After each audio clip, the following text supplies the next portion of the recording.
y'all, I'm Elisa, the Scrappy Wife behind ScrappyWife.com, and today I have a new organization video for you.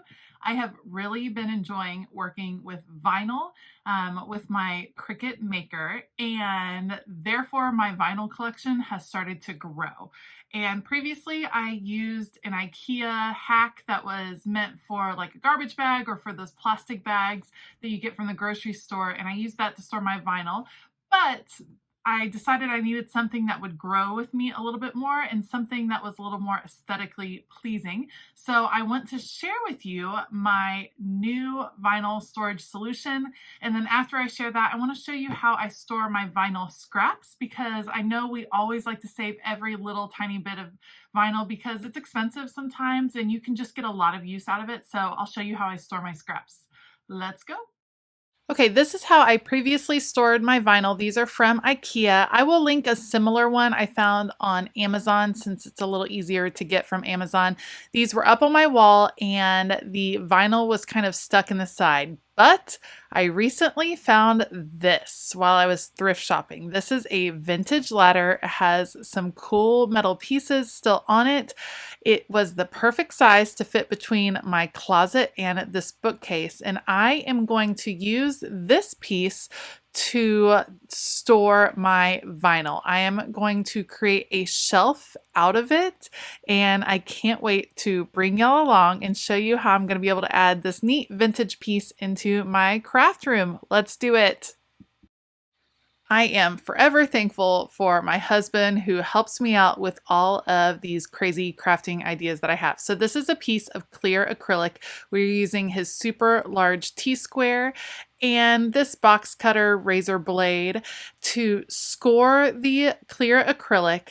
You have to score it a lot of times, making sure you're really kind of cutting into it, and then you just snap it off. So we just measured the distance that it needed to be, the width of the ladder. And what I'm going to do is create basically a barrier that will go on the front of the ladder that will help to store the vinyl pieces on the rungs. And I'll show you how it works in just a minute, but you can see he is just clamping the metal piece down into place. And then we actually ended up adding another metal piece just to make sure that it would stay in place. So here's his first cut down the piece. We're adding another metal piece, and you can see we just kind of scored over and over. It didn't cut all the way through. Really, I just counted to 20 on each side, and then we were able to snap it off. Acrylic isn't the easiest to work with ever, but it certainly was functional for this project. You could also use something like bungee cords around the ladder to hold the vinyl in place, but I wanted the clear acrylic because I thought it would be really aesthetically pleasing and then be super functional to keep the vinyl rolls under control. You can see each time we did the scoring process, it took up a little bit of the plastic. We had to make 7 different shelf fronts, you might call them, for this project. And in case you thought he did it all by himself, I took turns too going through. I wasn't maybe as effective as he was, but it worked nonetheless, slowly but surely working my way through this project. Now, this definitely took some time. Just the basic scoring took time. 20 swipes going each way on each shelf was pretty significant. But in general, I feel like it took less time putting together this particular project than if I had asked him to make something from scratch, which was kind of what I had been thinking before we went thrift shopping or vintage shopping, and I found this awesome ladder. I love mixing in these vintage pieces into my craft room that kind of change up the look and feel of the craft room. Instead of it being all white and all clean, it really brings in a lot of personality, which is why I really like focusing on that. Once we had cut all of the shelf fronts, it was time to put the piece together. So you can see what we did was clamp it on the front of the ladder, about 2 inches above each rung, and my husband drilled through both the acrylic and the ladder right there, and there will be 4 holes in each set. So one on the top and one on the bottom for each side of the shelf front. You can see how the clear acrylic is really going to allow you to see the full vinyl roll. If you didn't want to mess with acrylic, you could obviously just cut a piece of wood there on the front, maybe even a nice piece of trim to trim it out, keep the vinyl from falling forwards. So what happens is these rungs are a little bit closer together than the 12 inches that a roll of vinyl is, because that's how a ladder is made, but they will be able to balance on the rungs and be kept in place with the clear acrylic. Now that all of the holes are ready, he is just adding screws in to finish off the project. It was so fun working with him, first of all, on any project, and I was so excited about all of the character in this ladder, and then the modern aspect of the clear acrylic piece I thought was a super cool juxtaposition. So I was really excited to see it in my craft room. And once again, so helpful to have a husband that is willing to try these crazy ideas with me. The whole project cost me about $75, $55 for the vintage ladder, and then $20 for the piece of clear acrylic. Once we were done assembling the shelf fronts, my husband came in and we mounted it on the wall with some wall anchors, and now it is time to load it up. Now, I do realize I am 6 feet tall, so I'm very tall. It's not very difficult for me to reach the top of this. If you want to do something similar and you're a little bit shorter, make sure you have a step stool to reach up there, or maybe just put some vinyls that you don't use that often.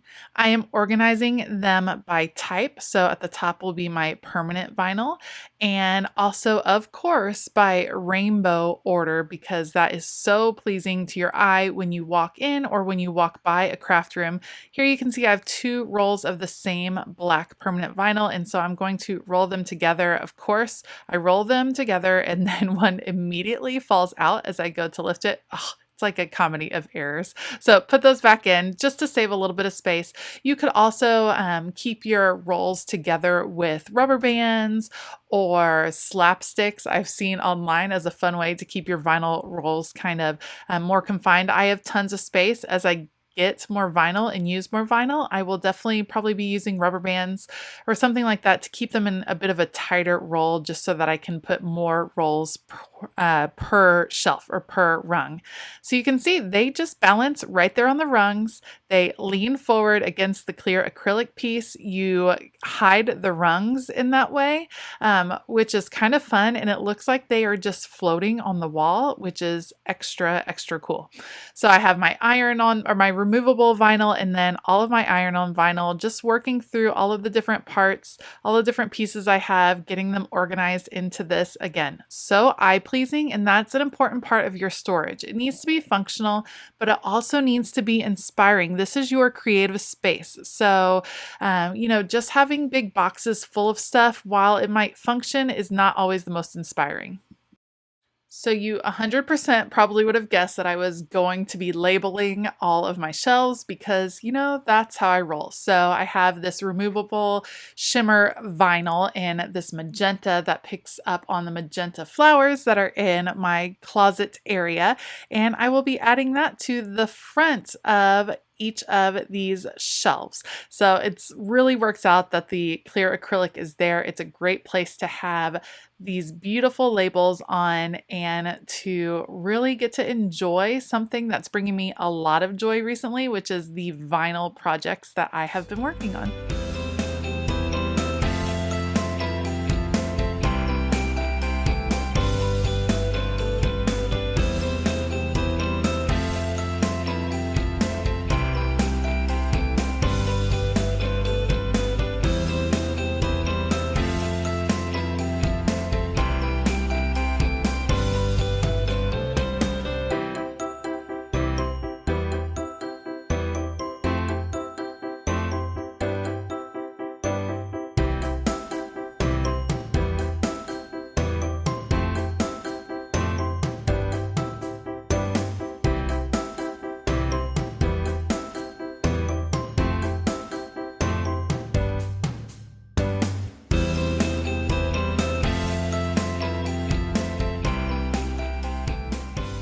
Okay, here is the final product for my ladder. I am super pumped about it. It is going to hold so many rolls of vinyl. It's crazy. So there's definitely some options to kind of double up these rolls, but I don't need that quite yet. I love the addition of the labels using the vinyl. Super fun, super functional. It's going to be aesthetically pleasing, inspiring, and allow me the storage space I need. All right, let's just do a quick talk about how I store my vinyl scraps. So this is a storage box from IKEA that has a lid on it, which I actually really like for this purpose. Added the label on the front, of course. And when you take off the lid, what I have inside would be gallon-sized bags. So if it doesn't fit in a gallon-sized bag, meaning it's a bigger piece, then I will probably keep it on the roll. Otherwise, I just sort them into these bags. I have iron-on, permanent, and right now I don't have any infusible ink or removable that needs to go on here. But as I have the scraps, I sort them, I put them in here. I used to just throw them all in this bin, and that did not end up being a great use of space. Once I laid them flat and stored them in these bags, I was able to fit, you can see, I can fit a lot more in this bin. So as you get your scraps, just put them all in a bag. Now, when I go to do a project, I come here first to see if I have a scrap that will work for what I'm using before I cut into one of the bigger rolls. Thank you so much for joining me today. If you like this video, please give it a thumbs up and consider hitting that subscribe button as well as the bell notification button. A big shout out to my YouTube members. Thank you so much for supporting this channel. If you're interested in finding out more about YouTube membership, make sure you click the join button. They get some extra perks, early sneaks at videos, things like that.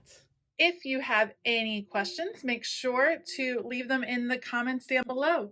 I hope that you have a fabulous day, and as always, keep it creative.